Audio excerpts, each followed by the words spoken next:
Bismillahirrahmanirrahim. Assalamualaikum warahmatullahi wabarakatuh.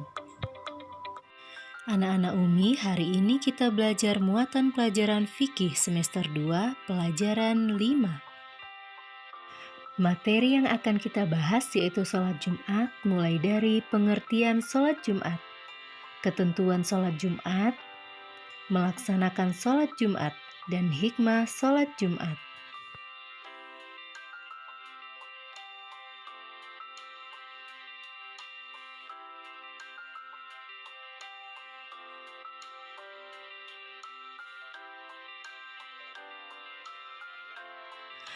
Allah berfirman dalam Quran Surat Al-Jumu'ah ayat 9-10 bahwa perintah sholat Jumat yang terdapat pada ayat tersebut adalah wajib bagi orang yang beriman kepada Allah Subhanahu wa Ta'ala.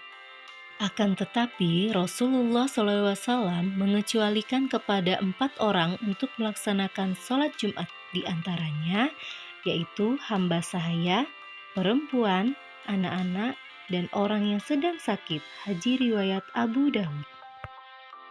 Selanjutnya, ketentuan sholat Jumat. 1. Syarat sholat Jumat. Adapun syarat wajib sholat Jumat, yang pertama orang Islam, yang kedua laki-laki, yang ketiga balik atau dewasa, yang keempat berakal sehat, yang kelima sehat, yang keenam merdeka, yang ketujuh bermukim di tempat tinggal.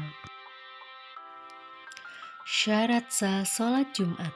Yang pertama, dilaksanakan oleh orang-orang yang menetap di suatu kota atau desa.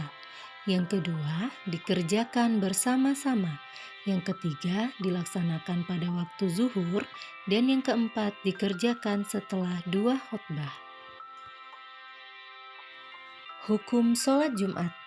Hukum sholat Jumat yaitu fardu ain atau wajib, yang artinya sholat Jumat wajib bagi setiap laki-laki muslim yang sudah dalam usia balik dan berakal sehat. Rasulullah SAW bersabda, Jabir bin Abdillah berkata, Rasulullah SAW bersabda, siapa saja meninggalkan sholat Jumat 3 kali dalam keadaan sengaja, maka Allah akan mengunci hatinya. Hadis riwayat Ibnu Majah. Rukun khutbah Jumat. Yang pertama, membaca puji-pujian kepada Allah. Yang kedua, membaca sholawat kepada Nabi. Yang ketiga, berwasiat tentang takwa. Yang keempat, membaca ayat Al-Quran pada salah satu dari kedua khutbah. Yang kelima, duduk sejenak di antara 2 khutbah. Yang keenam, berdoa untuk kaum muslimin. Amalan sunnah sebelum sholat Jumat. Yang pertama, mandi yang bersih. Yang kedua, membersihkan gigi. Yang ketiga, memotong kuku, mencukur kumis, dan menyisir rambut. Yang keempat, membersihkan kepala. Yang kelima, memakai pakaian yang bersih. Yang keenam, memakai wangi-wangian. Yang ketujuh, bersegera datang ke masjid. Yang kedelapan, mendengarkan khutbah. Melaksanakan sholat Jumat. Sholat Jumat dilaksanakan pada waktu zuhur. Waktu sholat Jumat sama dengan waktu sholat zuhur, yaitu dimulai setelah matahari tergelincir ke barat. Dalam sholat Jumat ada khutbah yang berisi nasihat untuk berbuat baik. Orang yang menyampaikan khutbah pada waktu sholat disebut khatib. Tata cara sholat Jumat. Agar ibadah sholat Jumat memperoleh pahala dari Allah Subhanahu wa Ta'ala, maka harus diperhatikan cara-cara sholat Jumat yang baik dan sesuai dengan ajaran Islam. Adapun tata cara sholat Jumat. Yang pertama, ketika masuk masjid, mendahulukan kaki kanan dan mengucapkan doa masuk masjid. Yang kedua, sebelum duduk di masjid, melaksanakan sholat sunat tahiyatul masjid 2 rakaat. Yang ketiga, sebelum khatib naik mimbar untuk menyampaikan 2 khutbahnya, jamaah sholat Jumat dianjurkan membaca Al-Quran, memperbanyak zikir, berdoa, dan membaca sholawat. Yang keempat, ketika waktu sudah mulai masuk sholat zuhur, maka muazin mengumandangkan azan 2 kali atau 1 kali. Yang kelima, melaksanakan sholat sunnah 2 rakaat. Yang keenam, khatib naik mimbar dan membacakan 2 khutbah. Kita lanjutkan yang ketujuh. Khotbah selesai, iqomah dikumandangkan, dan siap melaksanakan sholat Jumat berjamaah. Yang kedelapan, meluruskan barisan saf sholat untuk kesempurnaan sholat Jumat.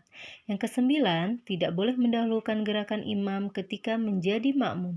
Yang kesepuluh, selesai sholat Jumat, jamaah berzikir dan berdoa secara pribadi atau berjamaah. Yang kesebelas, sholat sunnah 2 rakaat atau 4 rakaat dengan 2 kali salam. Kedua belas, keluar masjid mendahulukan kaki kiri dan membaca doa keluar masjid. Hikmah sholat Jumat. Yang pertama, dapat membentuk kebersamaan. Yang kedua, membentuk jiwa disiplin dan taat ajaran. Yang ketiga, menumbuhkan jiwa dan untuk menghargai orang lain. Yang keempat, membiasakan hidup bersih dan rapi. Nah, anak-anak Umi, hari Jumat adalah hari yang terbaik dibanding hari-hari yang ada, atau disebut Sayyidul Ayyam. Nah, anak-anak Umi, itulah tadi pembahasan tentang sholat Jumat. Semoga bermanfaat. Wassalamualaikum warahmatullahi wabarakatuh.